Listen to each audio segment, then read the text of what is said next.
প্রধানমন্ত্রী তারেক রহমান বলেছেন, বর্তমানে বাংলাদেশে বিনিয়োগের অনুকূল পরিবেশ রয়েছে। আগ্রহী বিদেশি বিনিয়োগকারীদের সব ধরনের সহযোগিতা করতে সরকার প্রস্তুত। প্রধানমন্ত্রীর সঙ্গে American chamber of commerce in Bangladesh এর একটি প্রতিনিধি দলের সৌজন্য সাক্ষাৎকালে তিনি এই কথা বলেন। মঙ্গলবার বাংলাদেশ সচিবালয়ের মন্ত্রিপরিষদ বিভাগের সভাকক্ষে এই সাক্ষাৎ অনুষ্ঠিত হয়। প্রধানমন্ত্রীর সহকারী প্রেস সচিব গাজী শাহরিয়ার পামির এই কথা জানান।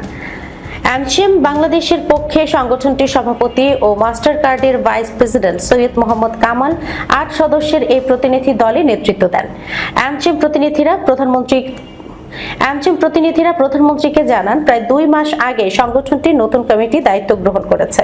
নতুন কমিটি বাংলাদেশে আরও মার্কিন বিনিয়োগ আকর্ষণ এবং দুই দেশের মধ্যে বাণিজ্য সম্পর্ক আরও জোরদারে কাজ করছে। এই সময় প্রধানমন্ত্রী বলেন, বর্তমানে বাংলাদেশে বিনিয়োগের অনুকূল পরিবেশ রয়েছে।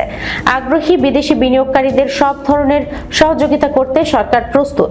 সাক্ষাৎকালে উপস্থিত ছিলেন বাণিজ্য মন্ত্রী খন্দকার আব্দুল মুকতাদির, প্রধানমন্ত্রীর ডাক, টেলিযোগাযোগ ও তথ্য প্রযুক্তি এবং বিজ্ঞান ও প্রযুক্তি বিষয়ক উপদেষ্টা রেহান আসিফ আসাদ এবং বাংলাদেশ বিনিয়োগ উন্নয়ন কর্তৃপক্ষ এর নির্বাহী চেয়ারম্যান আশিক চৌধুরী।